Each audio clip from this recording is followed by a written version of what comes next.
नमस्कार। मैं Shashi Prabha Saraswat, associate professor Hindi, Shri Kalyan राजकीय कन्या महाविद्यालय सीकर। प्रिय विद्यार्थियों, आप सभी का हार्दिक अभिनंदन। आपके पाठ्यक्रम के अनुसार आज हम पढ़ने जा रहे हैं मीराबाई को। मीराबाई 12th में भी आपने इन्हें पढ़ा होगा, उसी का थोड़ा सा विस्तार आगे आपके प्रथम वर्ष में किया गया है। कुछ व्याख्याएं और जोड़ दी गई है। तो मीराबाई को आज हम अपने इस व्याख्यान माला में पढ़ेंगे। पद इस प्रकार से है। आली मेरे नैना बाण पड़ी। आली री मेरे नैना बाण पड़ी। चित चढ़ी मेरे माधुरी मूरत उर्बिच आन अड़ी। चित चढ़ी मेरे माधुरी मूरत उर्बिच आन अड़ी। कब की ठाडी पंथ निहारूं अपने भवन खड़ी। कब की ठाडी पंथ निहारूं अपने भवन खड़ी। कैसे प्राण पिया बिन राखूं, कैसे प्राण पिया बिन राखूं जीवन मूर जड़ी। मीरा गिरधर हाथ बिकानी, मीरा गिरधर हाथ बिकानी लोग कहे बिगड़ी। इसमें 2-4 कठिन शब्द आए हैं, उनके अर्थ हैं वो हम पहले कर लेते हैं। जैसे कि बाण, बाण शब्द का अर्थ होता है आदत। आलीरी मेरे नैना बाण पड़ी।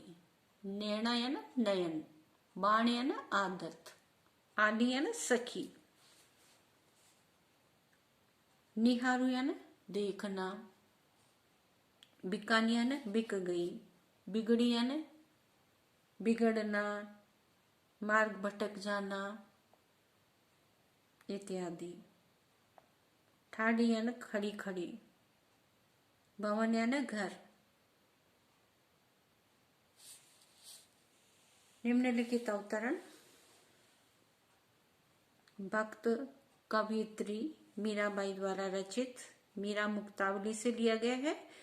इसमें मीरा ने स्वयं को कृष्ण की चित्त चढ़ी माधुरी मूर्ति पर पूरी तरह से आसक्त बताया है।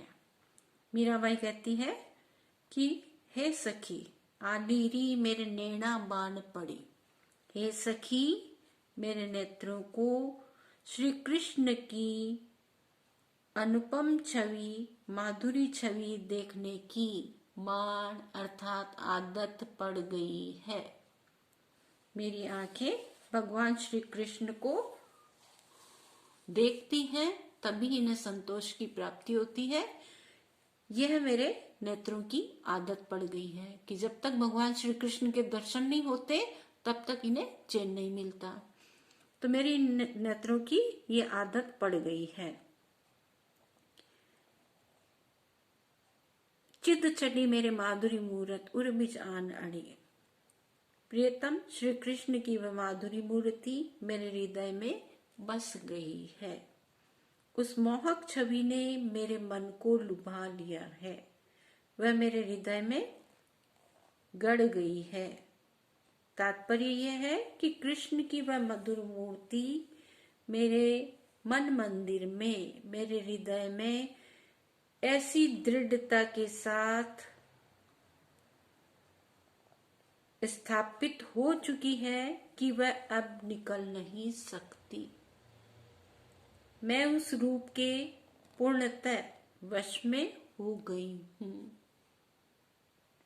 उसकी प्रतीक्षा में जाने कब से अपने भवन पर खड़ी हुई श्री कृष्ण की मैं बाट जो रही हूँ। कब की ठाडी पंथ निहारूं, ठाडी यानी खड़ी। हे सखी, मैं कब से खड़ी खड़ी श्री कृष्ण के आने वाले मार्ग को निहारूं, देख रही हूँ। अपने भवन खड़ी, अपने घर में खड़ी खड़ी उस मार्ग को एकटक भाव से लगातार देख रही हूँ जिधर से श्री कृष्ण आने वाले हैं। कैसे प्राण पिया बिन राखूं जीवन मूर जड़ी। हे आली हे सखी, श्री कृष्ण के बिना मैं अपने प्राणों को बचा करके कैसे रखूं। श्री कृष्ण के दर्शन के बिना तो मानो ऐसा लगता है कि मेरे प्राण चले जाएंगे, मेरी आत्मा निकल जाएगी। श्री कृष्ण ही मेरे प्राणों की आधार हैं, वे ही मेरे सर्वस्व हैं, सब कुछ हैं। तो श्री कृष्ण के बिना ऐसा लगता है कि कैसे प्राण पिया बिन राखूं जीवन मूर जड़ी।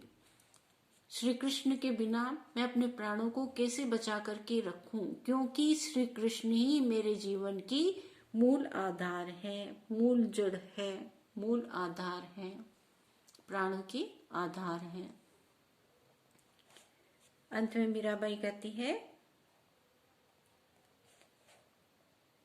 श्री कृष्ण के बिना ये प्राण कैसे रह सकते हैं, क्योंकि वे ही तो मेरे जीवन के सर्वस्व हैं, जिनके प्रेम पाश में मेरे ये प्राण सदा के लिए बंध गए हैं। मीरा अपने उन्हीं गिरधर पर पूर्णतः समर्पित हो चुकी है, परंतु मीरा गिरधर हाथ बिकानी लोग कहे बिगड़ी।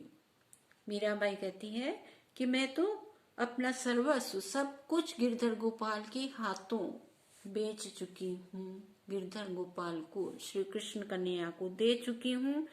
मेरा सब कुछ श्री कृष्ण को समर्पित है, परंतु कुछ लोग कहते हैं लोग कहे बिगड़ी, समाज के लोग मुझे बिगड़ी हुई महिला कहते हैं। कुछ लोग मुझ पर आरोप लगाते हैं, लांछित करते हैं, बिगड़ी हुई बुरी महिला कहते हैं, पथभ्रष्ट कहते हैं। इस प्रकार नाना तरह तरह के ताने लोग मुझे देते हैं। फिर भी ये सखी, मेरी इन नेत्रों की आदत तो श्री कृष्ण को देखने की पड़ गई है। जब तक श्री कृष्ण के दर्शन नहीं होते तब तक मेरे इन नेत्रों को चैन नहीं मिलता। श्री कृष्ण के दर्शन से ही मुझे संतोष की प्राप्ति होती है। विशेष टिप्पणी में आपको निम्न बिंदुओं को अभिव्यक्त करना है। मीरा ने यहाँ अपने प्रेम के संबंध में जो लोकापवाद की बात कही है, वह सामंती व्यवस्था की दुर्लंघी सीमाओं की ओर संकेत करती है। मीरा की प्रेम दीवानी भाव की सुंदर अभिव्यक्ति यहाँ हुई है। भाषा मुहावरेदार तथा लाक्षणिक सौंदर्य से युक्त है। बहुत बहुत धन्यवाद।